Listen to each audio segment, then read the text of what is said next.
नमस्कार. पत्रकार हेमंत सुशीला श्रीराम जोशी. तुम्हाला ठाऊक आहे की रामदास कदमांच्या पत्नीचं त्या पनवेलच्या भागामध्ये लेडीज बार आहे.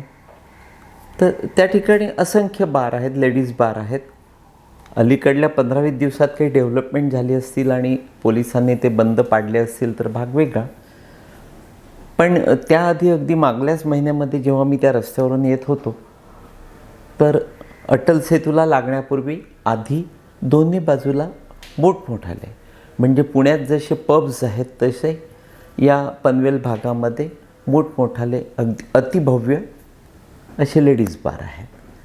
थोडक्यात तो एक छुपा वेश्या व्यवसाय आहे.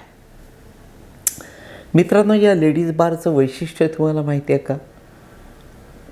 समजा दोन वेगवेगळे बार आहेत.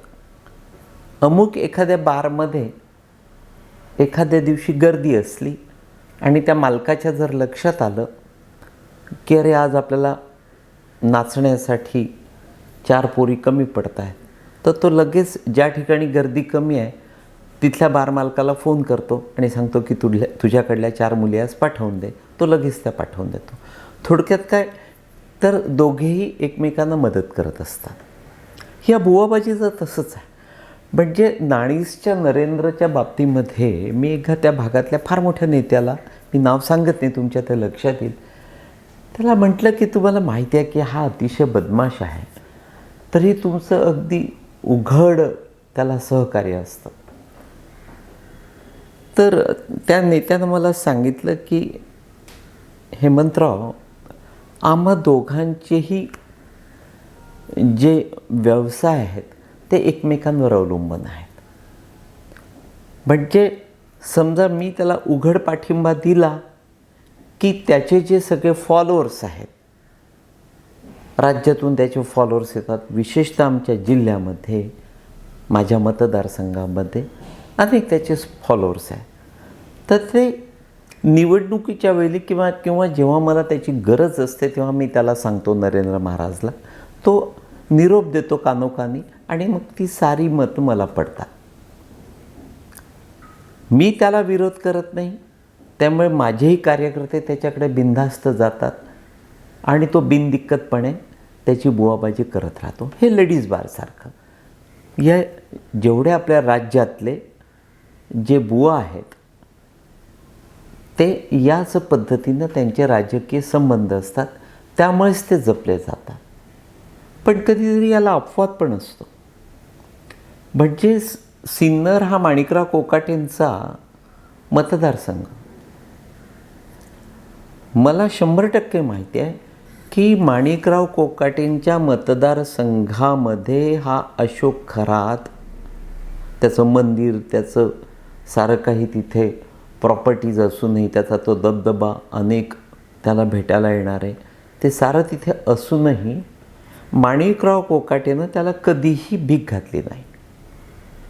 या उलट जे तिथे जायचे त्यांना माणिकराव सांगायचे की तुम्हाला काही उपयोग करून घ्यायचा असेल, वेगळ्या पद्धतीनं त्याला वापरून घ्यायचं असेल तर तुम्ही तिथे जा, अन्यथा तोच तुम्हाला वापरून घेईल, तुम्हाला बदनाम करेल, तुम्हाला कंगाल करून सोडेल. मी त्याच्याकडे जा असं कधीही तुम्हाला रेकमेंड करणार नाही. मी त्याला स्वतःला कधी भावही देत नाही आणि माझ्या राजकीय कारकिर्दीवर त्याचा कुठलाही परिणाम होत नाही, होणार नाही. खचित असं उदाहरण घडतं. पण वाईट नेमकं तेच वाटतं की या बुवाबाजीचा धंदा तेजीत आल्यापेक्षा प्रत्येक घरातल्या कुटुंब प्रमुखानं हे बघितलं पाहिजे. प्रत्येक घरात समस्या आहेत. आर्थिक समस्या असतात, काही कौटुंबिक समस्या असतात, व्यसनं असतात, नोकऱ्यांचे प्रश्न असतात.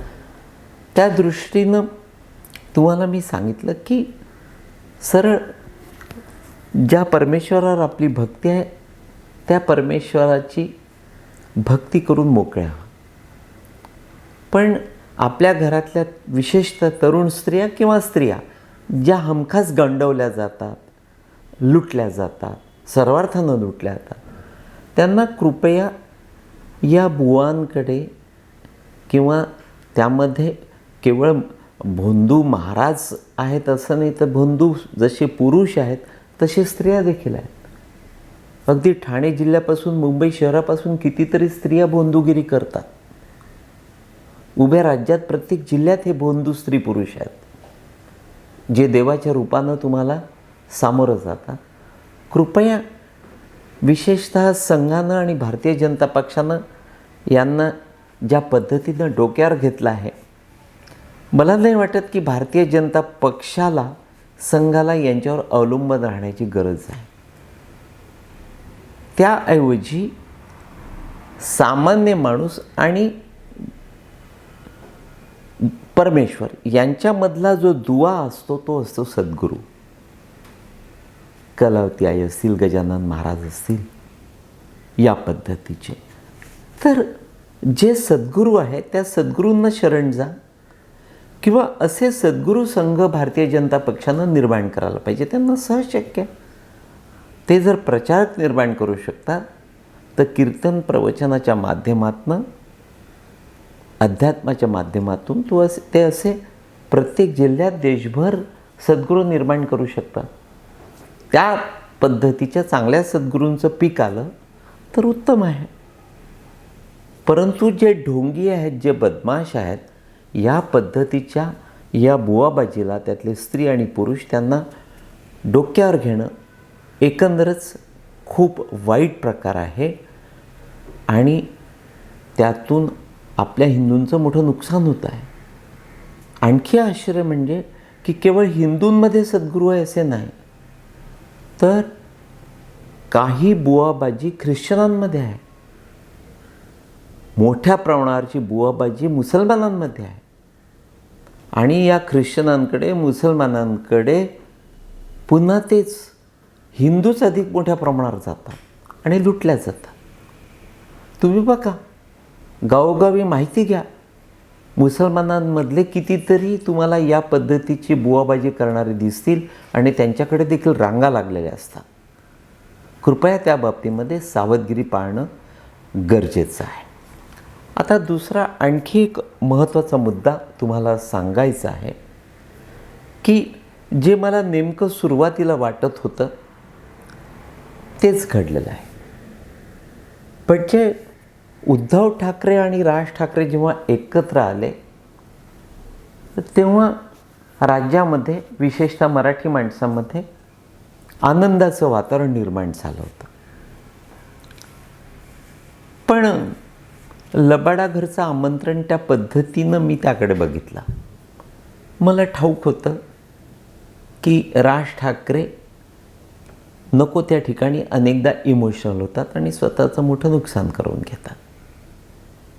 ज्या पद्धतीनं ते मातोश्रीवरून बाहेर पडले, ज्या पद्धतीनं उद्धव ठाकरे यांनी इतरांचं सोडा, पण सेना, त्यांची जी शिवसेना होती त्यांच्या नेत्यांना आणि ठाकरे कुटुंबातल्या अनेक सदस्यांना उद्ध्वस्त केलं, बाहेर काढलं, नोव्हेर केलं, राजकीय आणि आर्थिक नुकसान केलं. ठीक आहे, उद्धव ठाकरे काहीसे एकाकी झाल्यानंतर त्यांनाही उपरती आली आणि त्यांना असं उगाचच वाटलं की जर राज यांना कुरवाळलं आणि मी आणि राज एकत्र आलो तर मुंबई महापालिका सहज ताब्यात घेतलं जाईल. आणि एकदा का मुंबई महापालिका ताब्यात घेतली की पुन्हा आपल्या पोळीवर पुढले 5 वर्ष सतत तूप ओढून घेता येईल. म्हणून त्यांनी त्याच दृष्टीतून केवळ राज यांना कुरवाळलं, त्यांना पुन्हा एकदा विश्वासात घेतलं, त्यांच्याशी तीच पूर्वीची भावनिक साथ घातली, पुन्हा त्यांच्याशी सुसंवाद सुरू केला. आणि मग ते दृश्य फार वेगळं होतं. शर्मिला वहिनी आणि तिकडे त्या उद्धवजींच्या पत्नी रश्मी वहिनी दोघी गळ्यात गळा घालून फिरायला लागल्या, झिम्माफुगडी खेळायला लागल्या. इकडे अमित आणि आदित्य असं वाटलं की दोघे वर्षानुवर्षे एकमेकांना घट्ट बिलगलेले आहेत, एकमेकांना सोडायला तयार नाही. एवढे ते आनंदात होते, जागच्या जागी नाचत होते, उड्या मारत होते. राज आणि उद्धव ज्या पद्धतीने एकमेकांना बिलगत होते, भेटत होते, गप्पा मारत होते, केवळ त्याच काही महिन्यांमध्ये ते बघून सर्वसामान्यांना हे वाटत होतं की पूर्वीचे दिवस आले. आणि शिवसेनेमध्ये एक प्रकारे मनसे आणि शिवसेना, शिवसैनिक आणि मनसैनिक या सगळ्यांच्या मनात तेच होतं की पूर्वीचं वैभव पुन्हा एकदा मातोश्रीला यावं. पण महापालिका निवडणुका जशा पार पडल्या, त्या पार पडल्यानंतर लगेचच जेव्हा पराभव झाला, भारतीय जनता पक्ष सत्तेत आल्यानंतर, भारतीय जनता पक्ष आणि महायुती सत्तेत आल्यानंतर उद्धव यांनी पुन्हा पूर्वीचे रंग दाखवायला सुरुवात केली. आता तुम्ही बघा, गेल्या महिन्या 2 महिन्यांपासून तुम्हाला हे पूर्वीचं ते वातावरण निर्माण झालेलं दिसतं का? अजिबात नाही. एकमेकांशी थोडंफार बोलणं होत असेल, पण जो मध्यंतरी अचानक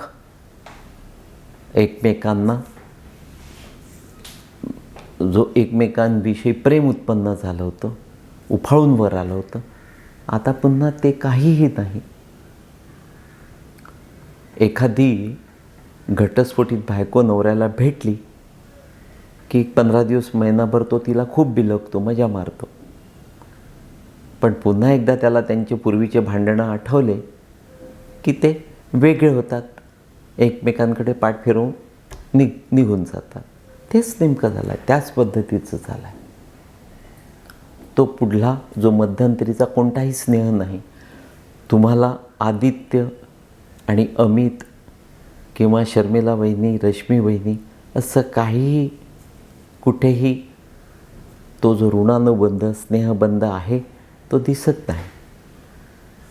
आणि त्यातलं सिक्रेट असं आहे की पुन्हा एकदा ते प्रेम ओसरलेलं आहे. म्हणजे पुढल्या काही महिन्यामध्ये पुन्हा एकदा जर राज ठाकरे यांनी उद्धव ठाकरेंवर टीका करायला सुरुवात केली तर आश्चर्य वाटून घेऊ नका. किंवा उद्धव यांनी